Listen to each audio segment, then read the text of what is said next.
Terima kasih. Saya ingin jemput Yang Berhormat Batang Lupa. Terima kasih Yang di-Pertua. Bismillahirrahmanirrahim. Assalamualaikum warahmatullahi wabarakatuh. Salam sejahtera dan salam Malaysia Madani. Terima kasih atas peluang yang diberikan kepada saya untuk menyampaikan ucapan sulung saya di Dewan Yang Mulia ini dan turut serta membahaskan usul menjunjung kasih titah duli Yang Maha Mulia Seri Paduka Baginda Yang di-Pertuan Agong yang telah dibawa oleh YB Titi Wangsa pada 14 Februari 2023 yang lalu. Melalui titah Seri Paduka Baginda jelas bahawa Baginda Tuanku amat peka dan prihatin akan keperluan dan kehendak sekalian rakyat jelata. Terima kasih yang tidak terhingga di atas hikmah dan kebijaksanaan Seri Paduka Baginda dalam mencari penyelesaian terbaik kepada kemelut politik yang membelenggu negara pasca pilihan raya ke-15 dan seterusnya membentuk kerajaan perpaduan pada hari ini.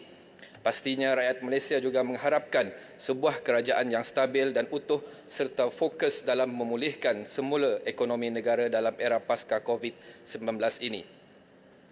Sebelum saya melanjutkan perbahasan saya ingin merakamkan di Dewan Yang Mulia ini ucapan terima kasih yang tidak terhingga kepada adik kakak, abang-abang, makcik-makcik, pakcik-pakcik dan semua pengundi yang telah mengundi GPS di Batang Lupa pada PRU yang ke-15 yang lepas. Terima kasih kepada kalian semua. Setinggi-tinggi tahniah juga diucapkan kepada YB Tambun di atas pelantikan sebagai Perdana Menteri Malaysia yang ke-10. Salam persahabatan saya hulurkan dan salam perkenalan juga ingin saya sampaikan buat semua sahabat-sahabat ahli parlimen. Semoga Dewan Yang Mulia ini bakal menjadi medan untuk kita bersama-sama membawa suara rakyat agar ianya dapat diterjemahkan semula melalui dasar-dasar dan hala tuju kerajaan pada hari ini. Tuan Yang di-Pertua, semangat asal Perjanjian Malaysia 1963 telah menunjukkan bahawa Sabah dan Sarawak adalah rakan sekutu dalam pembentukan Malaysia dengan hak-hak dan keistimewaan tertentu yang harus kita hormati. Sebagai anak jati Sarawak, sememangnya perjuangan untuk mengembalikan hak-hak Sarawak seperti yang telah dipersetujui semasa pembentukan Malaysia amatlah dekat di hati saya. Baru-baru ini, Yang Amat Berhormat Perdana Menteri telah mengumumkan bahawa pemberian khas kepada Sarawak di bawah perkara 112D Perlembagaan Persekutuan akan dinaikkan kepada 300 juta. Selain itu, kuasa juga akan diserahkan kepada Kerajaan Sarawak untuk membuat keputusan bagi pelaksanaan projek-projek bernilai bawah 50 juta.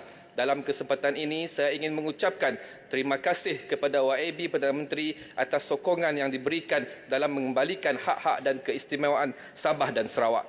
Di sini saya ingin memohon penjelasan terperinci mengenai apakah isu-isu berkenaan hak-hak Sabah dan Sarawak yang masih belum selesai dirunding dalam Majlis Khas mengenai Perjanjian Malaysia 1963 yang dipengusikan oleh mantan Perdana Menteri terdahulu iaitu YB Bra dan adakah kesemuanya akan turut dibawa ke Majlis Tindakan Pelaksanaan Perjanjian Malaysia 1963 yang baru ditubuhkan ini di mana ianya dipengusikan oleh YB Perdana Menteri.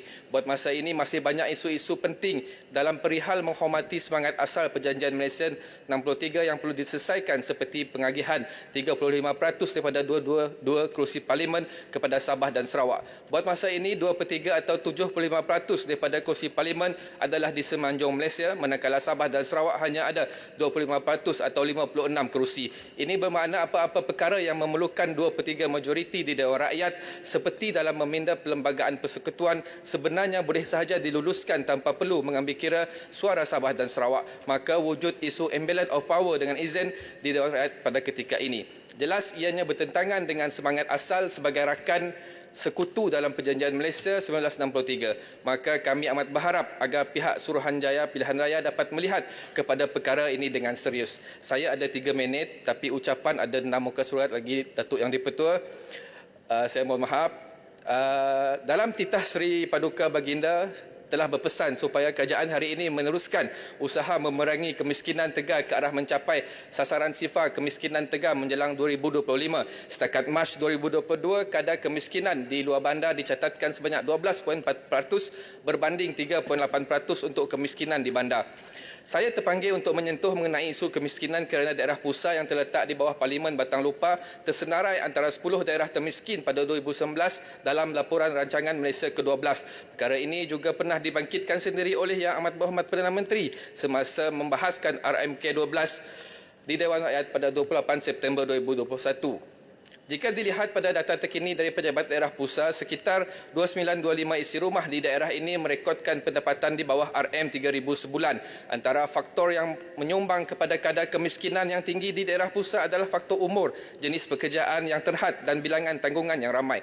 Apa yang ingin saya bangkitkan ialah sekiranya diteliti secara menyeluruh, faktor-faktor ini bukan hanya unik kepada daerah pusat kerana daerah lain yang terletak di kawasan luar bandar juga turut mengalami permasalahan yang sama. Saya percaya isu ini boleh diselesaikan sekiranya kerajaan madani pada hari ini dapat merangka suatu peringkat nasional yang komprehensif dan bersasar bagi membantu penduduk di kawasan luar bandar serta memastikan pelaksanaannya disampaikan secara efektif di peringkat daerah. Pada masa yang sama, faktor lain yang turut menyumbang kepada kadar kemiskinan yang tinggi di pusat juga adalah jumlah penerima bantuan di bawah sistem e-Kasih yang banyak. Apa yang agak menghairankan adalah ada di antara penerima yang berdaftar di bawah sistem e-Kasih ini merupakan mereka-mereka yang sebenarnya berkemampuan dari segi kewangan. Maka dalam kita membicarakan mengenai membendung isu keterisan dan menyampaikan bantuan secara bersasar, saya ingin menyarankan agar satu inisiatif pemutihan dan pengemaskinian menyeluruh dapat dilaksanakan ke atas sistem data e-Kasih yang sedia ada. Ini penting bagi memastikan bantuan dapat disampaikan kepada isi rumah yang benar-benar memerlukan bantuan. Saya menyeru agar langkah serius dapat segera diambil oleh kerajaan dan kementerian yang bertanggungjawab ke arah menyelesaikan kenaikan kos sara hidup dan masalah kemiskinan terutamanya di kawasan luar bandar ini untuk jangka masa yang panjang. Tuan Yang di-Pertua, salah satu jalan keluar dari kancah kemiskinan adalah melalui pendidikan. Justru itu amat penting bagi memastikan pelajar di luar bandar dapat menikmati fasiliti pendidikan yang selesa dan lengkap agar mereka dapat bersaing dengan pelajar dari kawasan bandar. Realitinya di kawasan luar bandar masih banyak sekolah-sekolah daif, tidak selamat dan tidak kondusif untuk digunakan oleh guru dan pelajar. Dalam hal ini bersempena dengan pembentangan belanjawan tidak lama lagi, besar harapan saya agar pihak Kementerian Pendidikan dapat meneruskan pembinaan baharu SMK Sembuyau. SMK Sembuyau ini telah dibina pada tahun 1978. Bayangkan bagaimana uzurnya sekolah ini. Jadi saya ingin mendapat penjelasan daripada Kementerian Pendidikan apakah status pembinaan sekolah ini yang telah diluluskan pembinaannya pada RMK ke-11 yang lalu. Mohon disegerakan seandainya perkara ini telah diluluskan. Kami rakyat di Batang Lupa sudah terlalu lama menunggu pembinaan sekolah ini menjadi kenyataan. Sikit lagi Datuk Yang di-Pertua, mohon izin. Last point. Seterusnya saya ingin memohon agar klinik-klinik kesihatan utama yang menjadi tumpuan di kawasan ini supaya dapat dinaik taraf kepada hospital. Ianya adalah untuk memudahkan rakyat di kawasan ini untuk mendapatkan rawatan. Terdapat 3 klinik utama di kawasan ini iaitu Klinik Kesihatan Sembuyau, Klinik Kesihatan Lingga dan Klinik Kesihatan Pusat. Ketiga-tiga klinik ini mempunyai jarak yang jauh dari hospital yang berhampiran.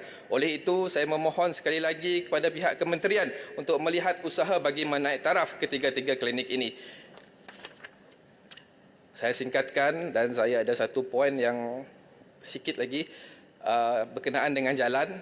Saya ingin memohon kepada Kementerian KKDW sebagai contoh, saya banyak menerima aduan penduduk berkenaan jalan Serandong, Perpat, Kepaluh dan Batang Maru.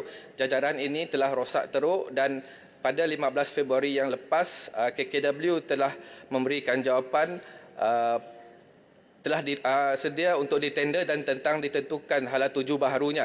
Saya ingin menggesa agar isu mengenai perolehan projek ini dapat diputuskan dengan segera agar kerja-kerja pembinaan tidak lagi tertangguh demi kemaslahatan rakyat di kawasan ini. Okey. Akhirnya Yang di-Pertua, saya sebagai anak Sarawak, akhir betul-betul. betul akhir.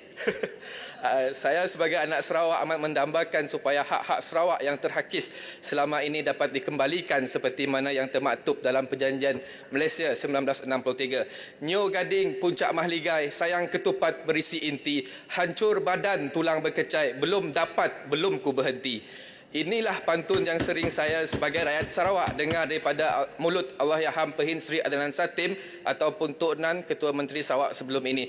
Perjuangan saya akan teruskan bersama ahli-ahli parlimen lain dan barisan kepimpinan di seluruh Sarawak sehingga kita mendapatkan semula hak-hak yang termaktub dalam Perjanjian Malaysia 1963. Dengan ini saya menyokong sepenuhnya usul menjunjung kasih ke atas titah duli yang maha mulia Seri Paduka Baginda Yang di-Pertuan Agong. Mudah-mudahan hasrat dan titah baginda akan dapat diterjemahkan melalui dasar dan program kerajaan yang dirangka khusus untuk menjamin kesejahteraan rakyat Malaysia. Sekian. Assalamualaikum warahmatullahi wabarakatuh. Baik, terima kasih. Saya jemput Bukit Bendera.